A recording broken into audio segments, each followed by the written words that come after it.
Бірде гүл сатушы қыз қолындағы роза гүлдерінің барлығын дерлік сатып болады. Қолында тек бір тал ғана гүл қалады.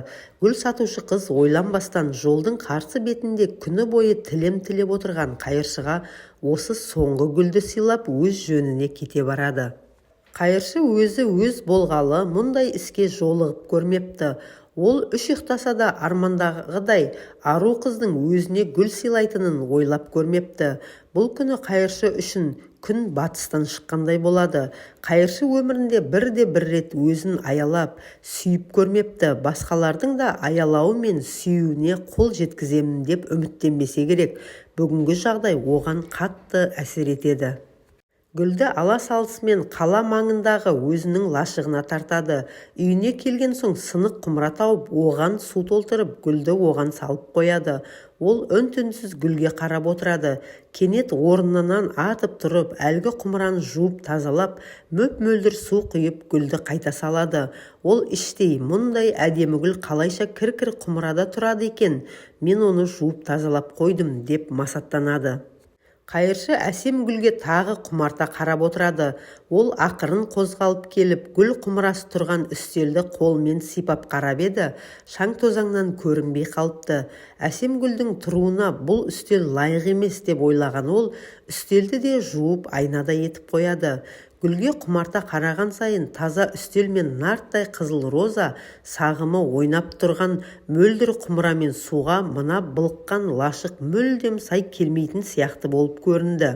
Ол бар пейілмен өзінің жылдар бойы тұрып келе жатқан күркесін жинастырып, сүртіп, тазалап әбігерге түсті. Кенет ол өзінің үнемі үңірейіп тұратын бөлмесіне жылылық толып, жайлы өмірді өзіне тым жақын сезінді. Ол бөлменің дәл ортасында тұрып, бұрыштағы сынық айнадан өзінің кейпін көрді. Қызыл шұғыла төгіп тұрғандай болып көрінген роза гүліне, таза үстелге, мұнтаздай үйде тұрып, ол өзін мүлде қораш келбетте көрді. Шашы өскен, киімінің алба-жұлбасы шыққан, ол бүгінгі бар тапқан таянғанын алып жуынуға кетті. Өмірінде дәл бүгінгідей рахаттанып көрмеген шығар.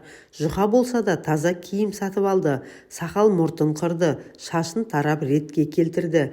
Әлеуметтік моншаның есігінен шығып бара жатып, қабырғадағы айнадан мүлдем басқа адамды, жастық оты жалындаған келбетті жігітті көрді.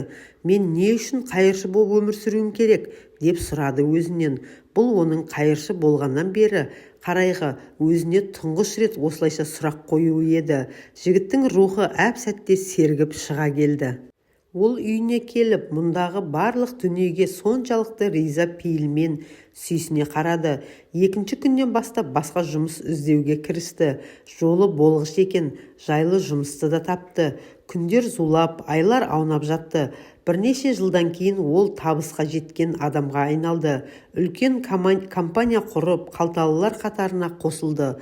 Бұл оқиға мені адам жас күнінде өз ішкі әлеміндегі түнекке тұншығып, өмірдің көркем көкжиегін көруден махрұм қалмауы керек деген ойға жетеледі.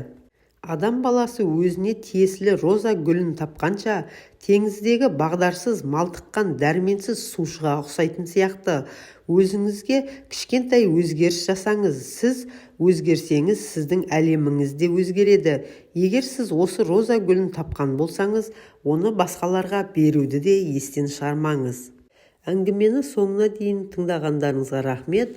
Әңгіме ұнаса тіркеліп, лайк басуды ұмытпаңыз.